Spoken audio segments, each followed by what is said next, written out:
right. We're here with Mark Liebig from the ARS in Mandan, North Dakota.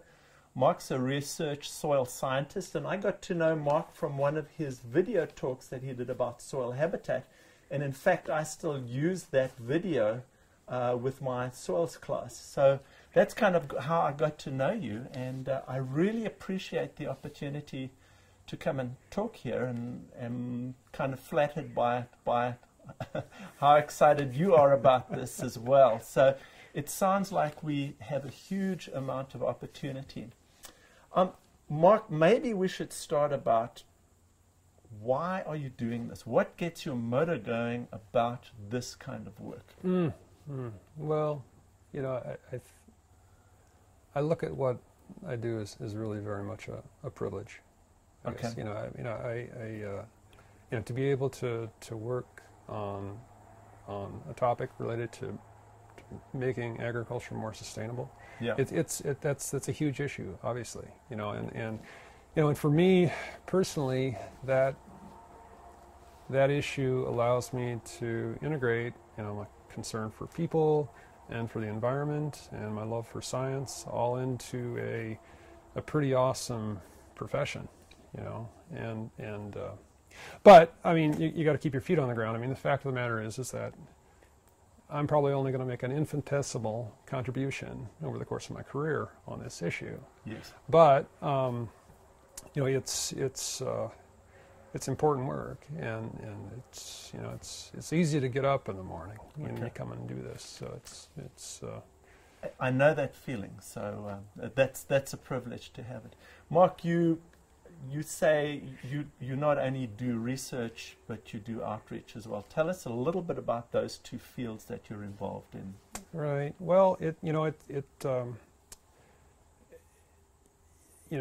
to really have impact with your clientele, and here, you know, at our lab, you know, we've got farmers and ranchers that are our key clientele.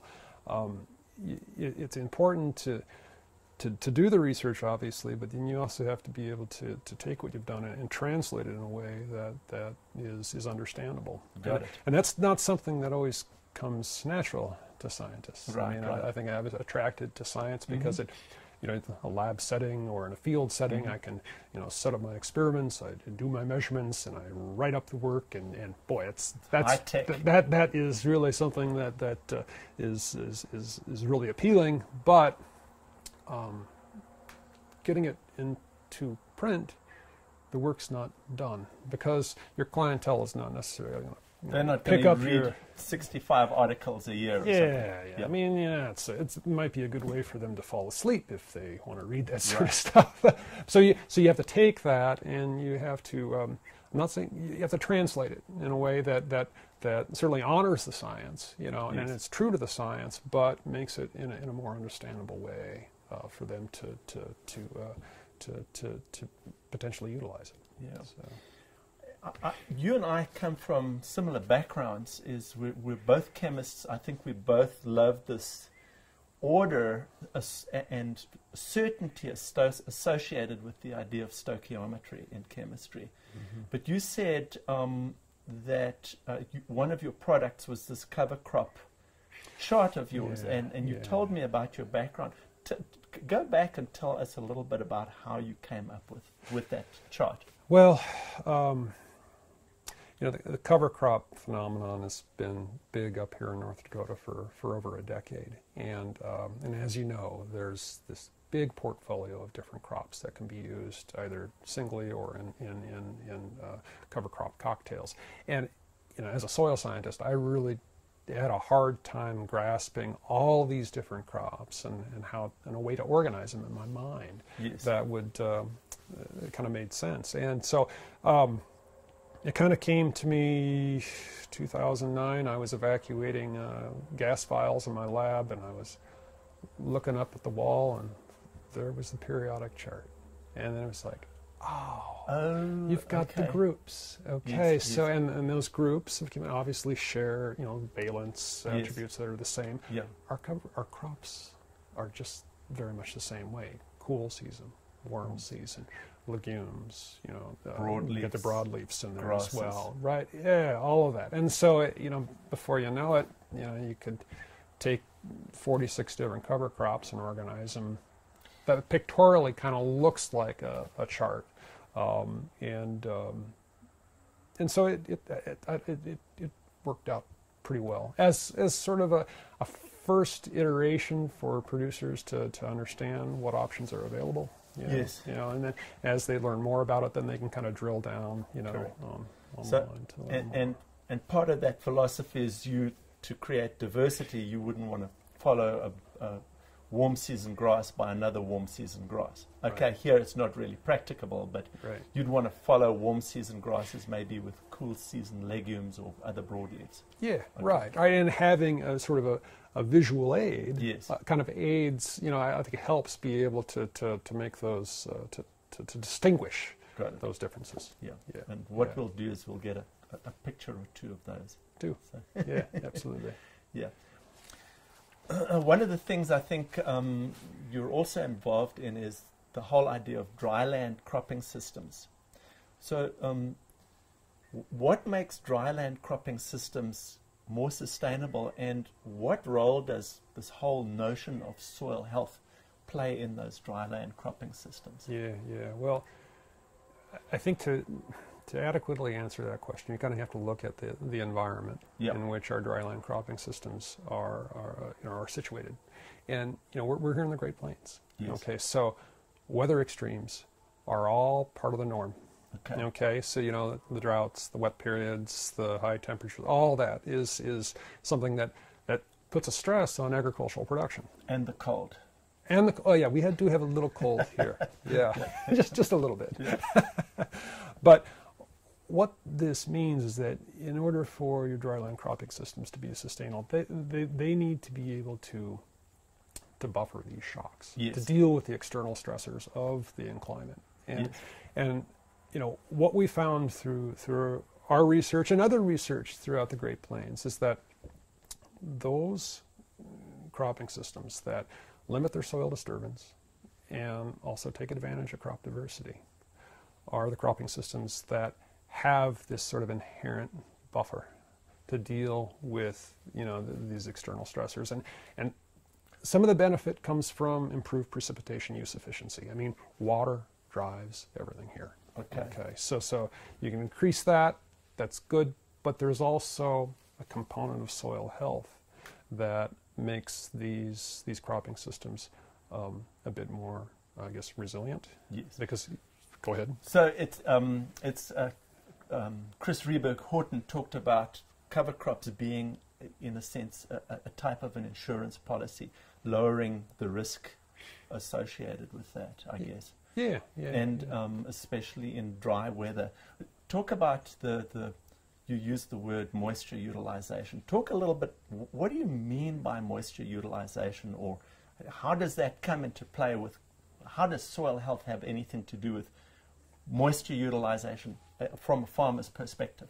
Right. Yeah. So what we're trying to do is to make best use of the limited precipitation we receive. Yes. And so, that means capturing it where it falls, right, so it doesn't run off. Got it. Okay. And then also being able to create a sort of soil condition that fosters a high available water holding capacity. Okay. Okay. So that's higher organic matter Yes. content. Maintaining a mulch of some sort of cover of some sort of residue Yes. that reduces that evaporation. Okay. Those things together contribute to making best use of that limited precip. Yeah. I believe I'm not sure if this is attributed to you, but you were talking about the relationship between available water holding capacity and the increase in percentage soil organic matter. Do you have those numbers sort of off the top of your head? I believe you have a rule of thumb. Yeah, and it's actually work done by a former NRCS scientist, Okay. Vernon Huston. He published that work in Journal of Soil and Water Conservation. It's a great piece of work. Yes. that draws these relationships between organic matter content and and a water holding capacity Right. across different textures. Yes. And so it's while I don't have the numbers on hand, because there's a lot of different numbers in that Of paper, course. obviously, it does provide, I think, a good trajectory in our understanding about how you can change our management practices to affect that soil organic matter content, which with time will result in improvements in soil physical conditions that allow the soil to retain a bit more water. Okay. Well, tell me about soil organic matter. What makes it able to hold moisture when you add it to that mineral matrix, if you will? Well, it's highly complex chemically. Okay, Yes. you can appreciate that. Right. A lot of different binding sites and so forth. You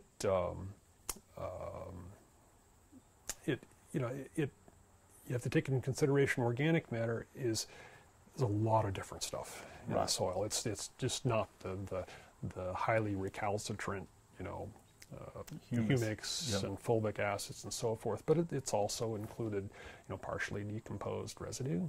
Yeah. Okay, all right, and you've got the microbial biomass Yep. is another attribute there, and that being a fundamental component of soil health, obviously, Yeah, because it yeah. has this feedback loop and all these Right. biophysical attributes that go along with it, increasing it. So, no, it's a critical component of soil health. Soil organic matter seems to me almost a little bit like clays, because clays, especially around here, have not only external surface area but a large internal surface area. Yeah. And in yeah. some ways, soil organic matter adds to that in terms of being sponge-like.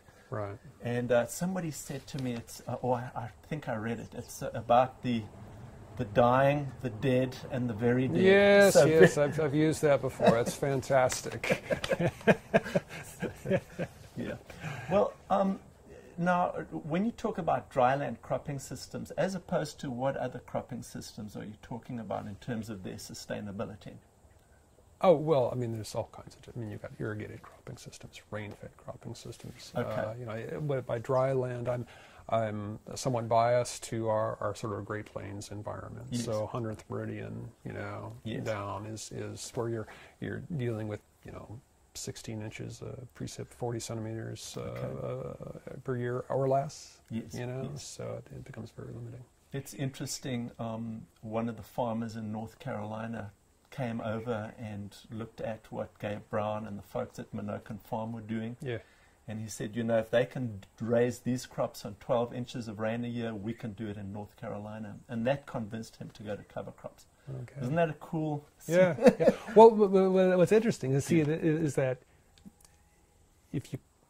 sometimes when you have an extreme condition, Right. you have to be a bit more creative, Yes. and you have to be willing to kind of push the system, take some risks. Okay. And that's one fantastic attribute about our farmers and ranchers up here, is that they're really creative in how they adapt these different strategies.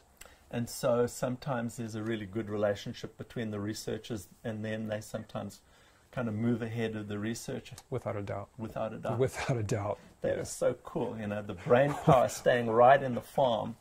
I know, but I hope I can, we hope we can maintain a role, I guess, in providing scientific-based information to support what they're doing, and at the same time also taking some risks ourselves that they may not necessarily consider or think of, that could be important a few years down the line. Yeah. So. Okay, cool.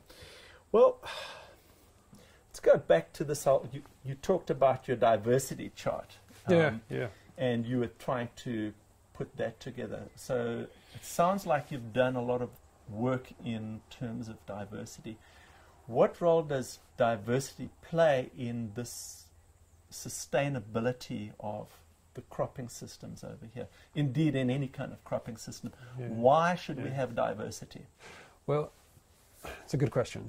And, the farmer's decision on what crop they're going to use within a growing season is one of the most important decisions they're going to make that season. And then over the long term is sort of a cornerstone of their, of sustainability for them. And so, so it's hugely important. And for our region up here, we've found that, our research has found that a dynamic cropping system is probably the most sustainable. Now, a dynamic cropping system, what is that? Well, it's an approach to crop sequencing where you're making decisions on what to plant every year. So it's not like it's a fixed crop rotation, a 3-year or a 5-year. It's what you're doing. You're taking into consideration precip that you've received over the winter. You're taking into consideration market conditions. You're taking into consideration what you've planted previously. Yes. And you balance all these things together to sort of optimize your economic, your production, your natural resource goals in order to select that particular crop. Okay. And so it's very adaptive, and sort of adaptive management in some respects. So it's not formulaic at all. It really involves the intellect of the farmer as he or she goes on. Is that correct? Right. Because you can imagine that within a particular region, there's going to be a certain portfolio of crops that you can use that are adapted for your region, and then you have to take that information and you have to have real detailed understanding about the short-term sequencing effects. And we've done that research to understand how to best sequence different crops within the short term. And then you got to do the long-term research to see how this model of a dynamic cropping system fares over time on yield and other stuff. And so, our research, we've done a lot of that short-term research with some fantastic scientists who are here at this lab in the 90s and just, retired just recently, looking at those short-term effects. And they also set experiments in place where we could look at the dynamic cropping system over the long term. Okay. And what we've found is that under a dynamic cropping system, if we use spring wheat as sort of our keystone crop, we find that its yields are 20% higher under a dynamic cropping system versus, say, like a 3-year fixed rotation. Okay. And so there's the production component, and you can look at the soil health, and what we see higher organic matter content. We see faster infiltration rates under that dynamic cropping system compared to the fixed system. And so you're seeing soil health benefits starting to accrue from that approach as well. And so we kind of see that the dynamic cropping systems is sort of a win-win for producers. So you've got the production component, production's higher yields, and you're also improving the soil resource, which is that's the long-term sustainability component that plays into it. That's fascinating. Are you able to give us an idea of the science behind why? I mean, we're not even talking about cover crops, but why a dynamic cropping system would be more sustainable than a fixed rotation? Well, I think that there's the precipitation use efficiency. Okay, component. So you said more infiltration. Right. Yeah. So you're you think about it. You think about a fixed rotation where you may have 2 heavy water using crops followed by 1 light water using crop. But that doesn't necessarily take into consideration what the conditions are in terms of the precip you're receiving. Okay? All right. You might have a year where you didn't get any snowfall over the course of winter. It was an open winter, and you're going into the spring completely dry. In a fixed sequence, well, you're going to plant that heavy water use crop, perhaps, if you're really tied to that sequence, irrespective of what soil water status is. Okay. Whereas for the dynamic cropping systems approach, what we can do is that we can look at our portfolio of crops and say, okay, well, is it soybean? Is it dry pea? Is it, what's you going to use the less water? And will it fit in with the rotation based on what we have planted the previous year and the residue that's there? Are there any, what's the market like for that crop? Obviously, they have to, play that because, you got to make the money there too. Okay. So, right. Well, I might go off script a little bit, but you and I kind of shared a concern about, as we traveled up here, it was very rare to see any crops other than corn and soybean. Mm-hmm. Mm-hmm. Are you able to sort of kind of look down the road 20 or 30 years at what a continuance of sort of the fence row to fence row corn and soybean rotation is going to do for soil health or soil ecology? And you don't have to answer that if you don't want to. No, I will, but I will rely on work that's previous published, because before I moved up here, I was a postdoc down in Nebraska, and I was fortunate to work on a series of plots that fellow scientist Gary Varvel oversaw, and he started them in the mid-'80s, and they included corn-based rotations.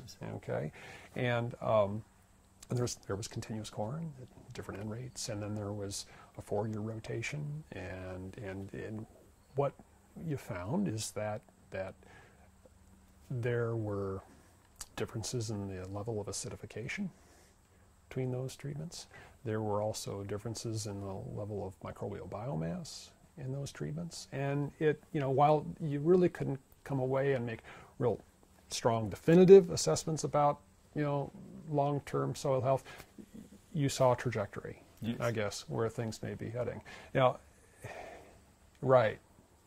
corn is everywhere in the northern plains right now. I mean, there's been a huge push to develop varieties that are adapted to these shorter growing seasons, and it's here to stay without a doubt. But you got a warm season grass, and then soybean, you have a warm season, broadleaf. Okay, all right.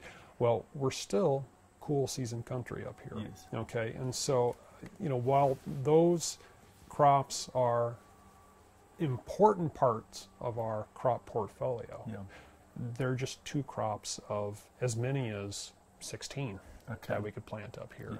And the corn is part of our dynamic cropping system here in the lab, and we're finding it has its place, but it has its place over a 5-year rotation, not something that you're seeing every other year, or I see some parts of my homeland in Nebraska, it's continuous. Okay. Right. We talked about the role of dynamic cropping systems, and that you are seeing more indicators of sustainability, better organic matter, better moisture infiltration, better soil microbial biomass in the soil. Now let's sort of go to the next level. How do cover crops play in this role of diversity and increasing this soil health? Well, I think they have a role to play. I mean, cover crops obviously are part of that sort of conservation agriculture approach. I mean, they're providing, they're extending the cover, getting green cover on the ground, and there's a lot of different ways we can use those in our cropping systems. I mean, it depends on the goals of the farmer. I mean, do they need nutritious forage? Do they need to assimilate excess, nutrients in the soil? Do they need to deal with a pest or disease issue? I mean, there's all kinds of different ways. So, in a sense, designer cover crops you're talking about. Right, exactly. You design them to address the resource concern or opportunity that presents yourself. So the farmer has this decision to make of what to plant and when to plant based upon those needs. Okay.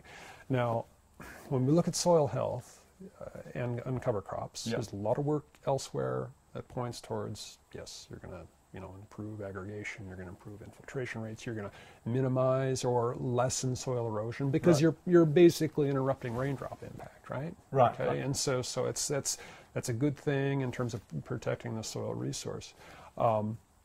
So I think that at least for the Great Plains, northern Great Plains, there's a lot of research that shows that cover crops have a promising long-term effect, but we don't have the research on the ground, or we have the research on the ground but not the results yet to really I guess validate that they've seen in other locations. But the outcomes in other places are certainly encouraging, I guess. Well, let me ask you something else. Cover crop and cover crop diversity. I know that there are some,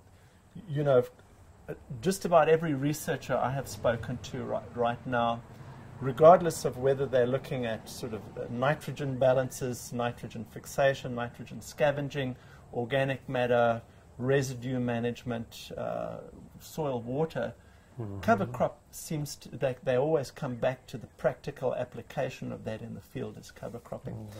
I'm interested in this diversity debate because I believe there's a debate on how much diversity there is. There's, I think, a school of thought.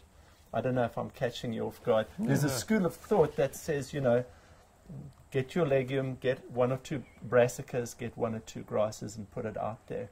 But I come out here and I see 21 and 28 way mixes. What obviously seed cost is a constraint in this. Right. But can you comment perhaps on when you increase diversity to this? And you know, I've been in fields where we've seen I've counted at least 10, 20, 10, 15 different species. Wow. Comment on that, or can you comment on the role of diversity, that we can add diversity in a very short space of time with cover crops by making these mixes? And is there a debate? It's a long question. No, I think there is a debate, but you can kind of see the principle behind that. I mean, if you're utilizing different crops in the mix, they'll be able to I guess capture different niches. Yes. Right? Right. Okay. Yes. And those niches could be any number of things. That could be rooting depth. Those could be, you know, plant architecture within the mix. Okay. Yes. It could be different flowering times. It could be differences in nutritional quality. Right. Okay. There could be I mean, the list goes on. And so, you know, by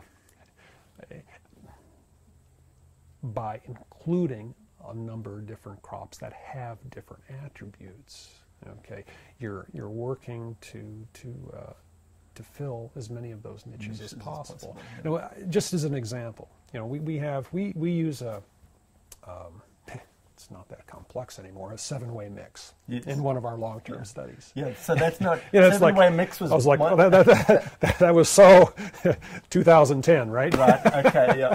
But you know, what we've That's another done, Big Bang Theory joke, isn't it? Soil nerd joke. Right.